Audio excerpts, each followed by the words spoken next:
मित्रों, इस संसार में मृत्यु सबसे बड़ा सच है। जो भी प्राणी जन्म लेता है उसकी मृत्यु निश्चित है। मित्रों, जीवन में बहुत से अनोखे रहस्य हैं।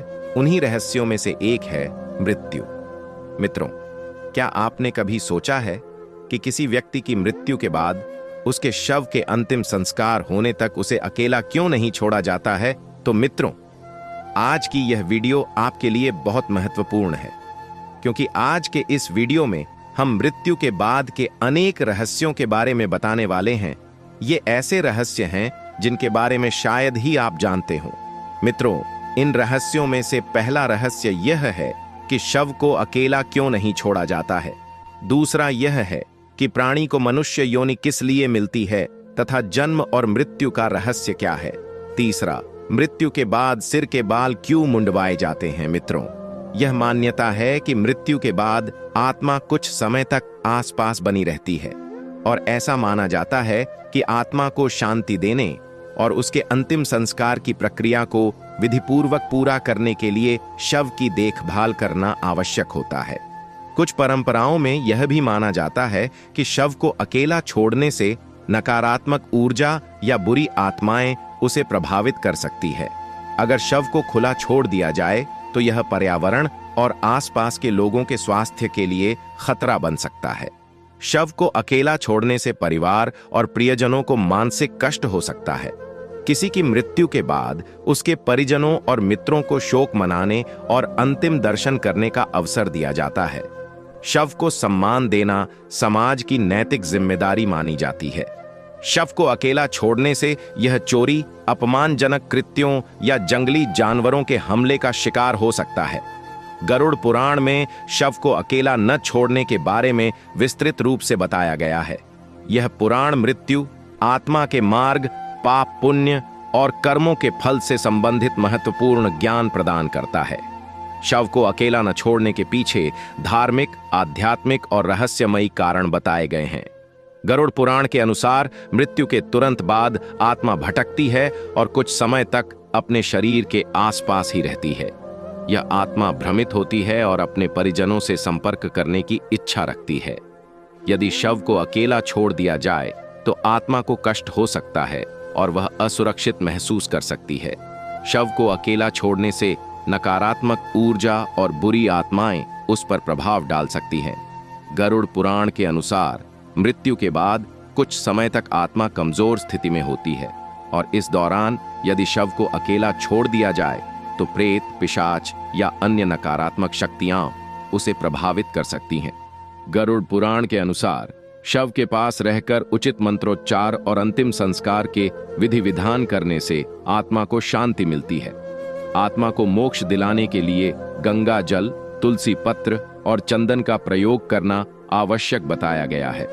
गरुड़ पुराण में यह भी बताया गया है कि शव को अकेला छोड़ने से परिवार पर नकारात्मक प्रभाव पड़ सकता है। यदि शव की देखभाल न की जाए तो आत्मा असंतुष्ट रह सकती है और परिवार पर इसका दुष्प्रभाव पड़ सकता है, क्योंकि इसमें मोक्ष प्राप्त करने की क्षमता होती है। अन्य योनियों में आत्मा अपने कर्मों के अनुसार सुख या दुख भोगती है, लेकिन उनमें अपने भाग्य को बदलने की शक्ति नहीं होती। मृत्यु के समय व्यक्ति के साथ उसका धन, परिवार या मित्र नहीं जाते, केवल उसके कर्म उसके साथ जाते हैं। मृत्यु के समय आत्मा शरीर से अलग हो जाती है, लेकिन कुछ समय तक वह भ्रमित अवस्था में रहती है। अच्छे कर्म करने वालों की आत्मा को आसानी से यमदूत ले जाते हैं।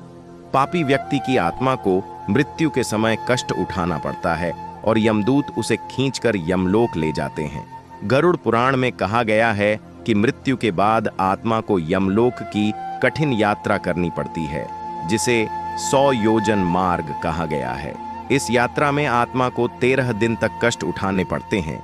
इसलिए परिजनों को श्राद्ध और तर्पण करना चाहिए, जिससे आत्मा को शांति मिले।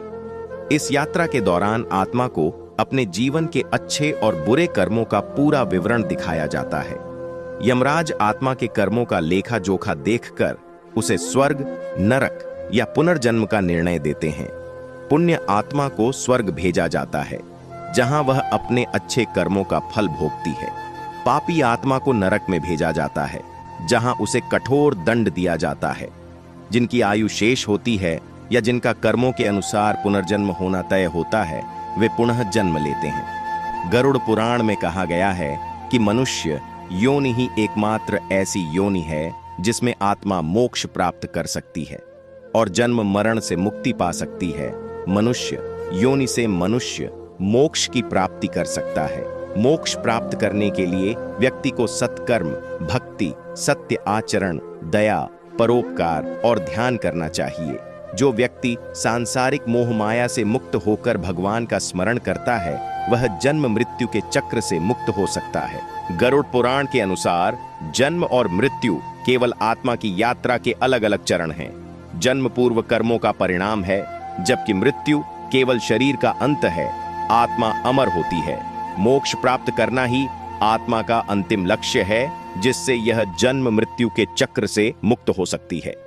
इसलिए गरुड़ पुराण हमें यह सिखाता है कि अच्छे कर्म करें, धर्म का पालन करें और मोक्ष के मार्ग पर चलें, ताकि जीवन और मृत्यु के रहस्यों को समझकर आत्मा शांति पा सके। तीसरा रहस्य यह है कि मृत्यु के बाद मुंडन संस्कार, सिर के बाल मुंडवाना करने का धार्मिक और आध्यात्मिक दृष्टि से बहुत गहरा महत्व है, जिसे अतृप्त आत्मा की स्थिति कहा जाता है। गरुड़ पुराण में बताया गया है कि यमराज के दूत आत्मा को ले जाने के लिए आते हैं। यदि शव को अकेला छोड़ दिया जाए तो आत्मा भयभीत हो सकती है और मुक्ति की प्रक्रिया में बाधा आ सकती है। गरुड़ पुराण के अनुसार शव को अकेला छोड़ना अशुभ और अनुचित माना गया है। आत्मा को शांति देने और नकारात्मक शक्तियों से बचाने के लिए शव के पास परिजनों का रहना, मंत्रोच्चार करना और धार्मिक अनुष्ठान करना आवश्यक बताया गया है। इससे आत्मा को सद्गति प्राप्त होती है और परिवार पर किसी प्रकार का अशुभ प्रभाव नहीं पड़ता। इसलिए मित्रों, शव को अकेला नहीं छोड़ा जाता है। दूसरा रहस्य यह है कि मनुष्य योनि क्यों मिलती है तथा जन्म और मृत्यु का रहस्य क्या है। तो मित्रों, जीवन का सत्य बहुत व्यापक और गहरा विषय है। मित्रों, इस संसार में कुछ भी स्थायी नहीं है। सुख दुख, सफलता असफलता, जीवन मृत्यु, सब कुछ अस्थायी है। मृत्यु अनिवार्य है। जो जन्मा है वह एक दिन मरेगा, यही सबसे बड़ा सत्य है। हमारे कर्म ही हमारे जीवन को संचालित करते हैं। अच्छे कर्म हमें शांति और संतोष देते हैं, जबकि बुरे कर्म दुख का कारण बनते हैं। सांसारिक सुख दुख एक भ्रम, माया है और इनसे मुक्त होकर सत्य की खोज करना ही वास्तविक ज्ञान है। ब्रह्मांड की तरह ही जीवन भी ऊर्जा का एक रूप है जो समय के साथ बदलता रहता है। जीवन का सत्य यह है कि सुख और दुख दोनों जरूरी हैं। बिना अंधकार के प्रकाश का महत्व नहीं समझा जा सकता। रिश्ते, प्रेम और करुणा जीवन को सार्थक बनाते हैं। मित्रों, जो कुछ हमारे नियंत्रण में नहीं है, उसे स्वीकार करना ही शांति की कुंजी है। जीवन का सबसे बड़ा सत्य यही है कि यह अनिश्चित, अस्थायी और परिवर्तनशील है। इसे पूरी तरह समझना मुश्किल है, लेकिन इसे स्वीकार करके और वर्तमान में जीकर हम इसे सार्थक बना सकते हैं। गरुड़ पुराण में जन्म और मृत्यु के गहरे रहस्यों का वर्णन किया गया है। यह पुराण विशेष रूप से मृत्यु के बाद आत्मा की यात्रा, कर्मों के फल, पुनर्जन्म, यमलोक की प्रक्रिया और मोक्ष के मार्ग को समझाने पर केंद्रित है। गरुड़ पुराण के अनुसार जन्म का कारण व्यक्ति के पूर्व जन्म के कर्म होते हैं। जो व्यक्ति जिस प्रकार के कर्म करता है, उसी के अनुसार उसे अगला जन्म मिलता है। अच्छे कर्म करने वाले को सुखद और उन्नत जन्म मिलता है, जबकि बुरे कर्म करने वालों को निम्न योनि में जन्म लेना पड़ता है। मित्रों, आत्मा मृत्यु के बाद यमलोक की यात्रा करती है और वहां अपने कर्मों का हिसाब देती है। यदि पुण्य अधिक है तो आत्मा को अच्छे कुल, सुखी परिवार और स्वस्थ शरीर मिलता है। यदि पाप अधिक हैं तो आत्मा को नीच योनियों, कीट पतंगे, पशु आदि में जन्म लेना पड़ता है। कुछ आत्माएं जन्म लेने से पहले स्वर्ग या नरक में अपने कर्मों का फल भोगती है, फिर पुनर्जन्म लेती हैं। गरुड़ पुराण के अनुसार आत्मा को 84 लाख योनियों में जन्म लेने का अवसर मिलता है। मित्रों, मनुष्य योनि सबसे दुर्लभ और महत्वपूर्ण मानी जाती है। यह परंपरा मुख्य रूप से हिंदू धर्म में देखी जाती है और गरुड़ पुराण, मनुस्मृति और अन्य शास्त्रों में इसके पीछे कई कारण बताए गए हैं।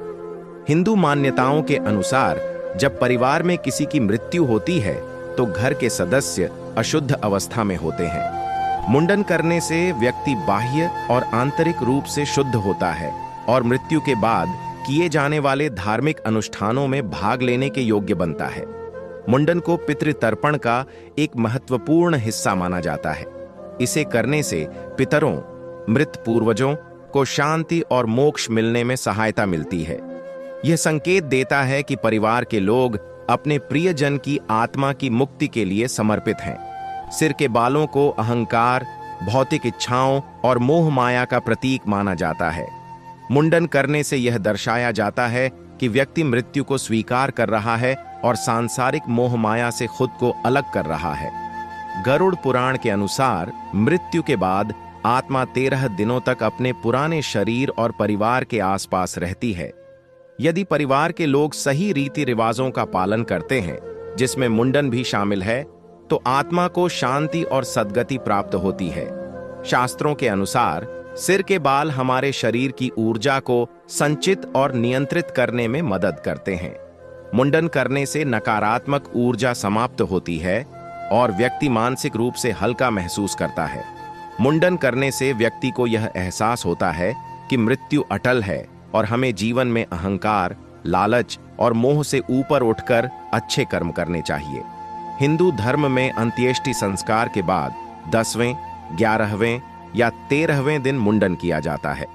मुंडन के बाद स्नान करके गंगा जल, तुलसी और अन्य पवित्र वस्तुओं का उपयोग किया जाता है। मृत्यु के बाद मुंडन कराने की परंपरा केवल एक रीति रिवाज नहीं, बल्कि एक गहरी आध्यात्मिक, धार्मिक और वैज्ञानिक प्रक्रिया है। यह न केवल मृतक की आत्मा को शांति प्रदान करने के लिए किया जाता है, बल्कि जीवित सदस्यों को भी मृत्यु के सत्य को स्वीकार करने और नए जीवन के मार्ग पर चलने के लिए प्रेरित करता है। मित्रों, यह वीडियो यहीं समाप्त होती है। उम्मीद करते हैं इस वीडियो के माध्यम से आपको महत्वपूर्ण जानकारी मिली है।